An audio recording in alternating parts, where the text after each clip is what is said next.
ಈ ಚಟ್ನಿ ಮಾಡೋದಂತೂ ತುಂಬಾ ಸುಲಭ. ಇದನ್ನು ನಾವು ದೋಸೆಗಾಗಿರ್ಬೋದು, ಇಡ್ಲಿಗಾಗಿರ್ಬೋದು ಅಥವಾ ರೊಟ್ಟಿ ಆಮೇಲೆ ಅನ್ನ ಎಲ್ಲದಕ್ಕೂ ತುಂಬಾ ಚೆನ್ನಾಗಿರುವಂತಹ ಚಟ್ನಿ, ಹಾಗೆಯೇ ಟೇಸ್ಟಿಯಾಗಿರುವಂತಹ ಚಟ್ನಿ, ಹುಳಿ ಹುಳಿ ಖಾರವಾಗಿರುವಂತಹ ಈ ಒಂದು ಚಟ್ನಿನ ಮಾಡೋದಕ್ಕೆ ಏನೆಲ್ಲ ಬೇಕು, ಇದನ್ನು ಹೆಂಗೆ ಮಾಡೋದು ಅಂತೇಳಿ ತೋರಿಸ್ತೀನಿ ಬರ್ರಿ.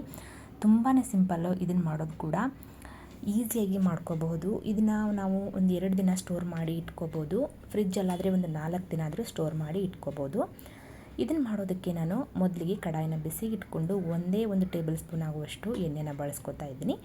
1 ಟೇಬಲ್ ಸ್ಪೂನ್ ಆಗುವಷ್ಟು ಎಣ್ಣೆ ಆದರೆ ಸಾಕು. ಇದಕ್ಕೆ ನಾನು ಕಟ್ ಮಾಡಿ ದೊಡ್ಡ ಸೈಜ್ನಲ್ಲಿ ಕಟ್ ಮಾಡಿಟ್ಟಿರುವಂತಹ ಈರುಳ್ಳಿನ ಹಾಕೋತಾ ಇದ್ದೀನಿ. ಒಂದು ದೊಡ್ಡದಾಗಿರುವಂತಹ ಈರುಳ್ಳಿ ತೊಗೊಂಡ್ರೆ ಸಾಕು, ಅಂದರೆ ಉಳ್ಳಾಗಡ್ಡಿ ತೊಗೊಂಡ್ವಿ ಅಂತಂದರೆ ಸಾಕು. ಇದನ್ನು ನಾವು ಹಸಿ ವಾಸನೆ ಹೋಗಬೇಕು, ಹಾಗೆ ಕಲರ್ ಕೂಡ ಚೇಂಜ್ ಆಗಬೇಕು, ಅಲ್ಲಿವರೆಗೂ ಇದನ್ನ ಫ್ರೈ ಮಾಡ್ಕೊಳ್ಳೋಣ.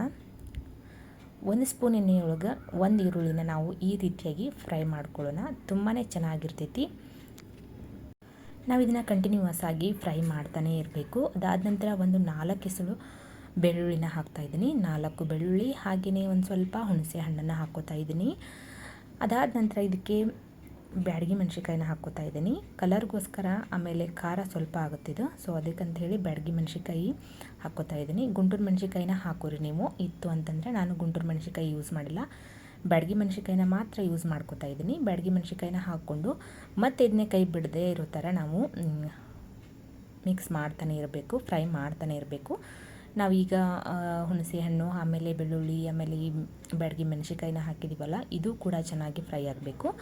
ಉರಿನ ಲೋ ಫ್ಲೇಮಲ್ಲಿ ಇಟ್ಕೊಂಡು ನಾವು ಫ್ರೈ ಮಾಡ್ಕೊಳ್ಳೋಣ. ಆಮೇಲೆ 4 ಎಲೆನ ನಾವು ಕರಿಬೇವನ್ನು ಹಾಕ್ಕೊಂಡು ಮಿಕ್ಸ್ ಮಾಡ್ಕೊಳ್ಳೋಣ. ಜಾಸ್ತಿ ಕರಿಬೇವನ್ನು ಹಾಕ್ಕೊಳಕ್ಕೆ ಹೋಗಬೇಡಿ, ಕಲರ್ ಚೇಂಜ್ ಆಗಿಬಿಡುತ್ತೆ ಈ ಈರುಳ್ಳಿ ಚಟ್ನಿದು.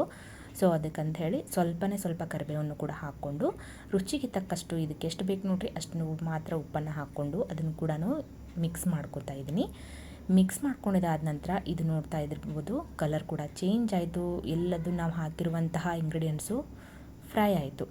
ಈ ರೀತಿ ಫ್ರೈ ಆದರೆ ಸಾಕು. ಇದನ್ನು ನಾವು ಒಂದು ಸಣ್ಣದೊಂದು ಮಿಕ್ಸಿ ಜಾರ್ಗೆ ನಾನು ಎತ್ತಿ ಹಾಕೋತಾ ಇದ್ದೀನಿ. ಒಂದು ಸ್ವಲ್ಪ ತಣ್ಣಗಾಗೋದಕ್ಕೆ ಬಿಟ್ಕೊಂಡು ಆಮೇಲೆ ನೀವು ಮಿಕ್ಸಿ ಮಾಡ್ಕೊಳ್ಳಿ. ಇವಾಗ ನೋಡ್ತಾ ಇದ್ರಲ್ಲ, ಮಿಕ್ಸಿ ಜಾರ್ಗೆ ನಾನು ಹಾಕೋತಾ ಇದ್ದೀನಿ.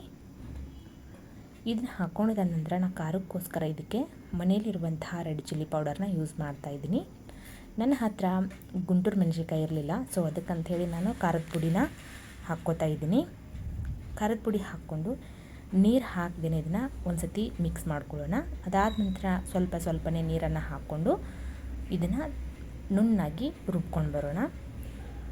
ಎಷ್ಟು ನುಣ್ಣಾಗಿ ಆಗುತ್ತೋ ನೋಡಿರಿ, ಅಷ್ಟು ನುಣ್ಣಾಗಿ ನೀವು ಇದನ್ನು ಪೇಸ್ಟ್ ಥರ ನಾವು ರುಬ್ಕೊಂಡು ಬರೋಣ.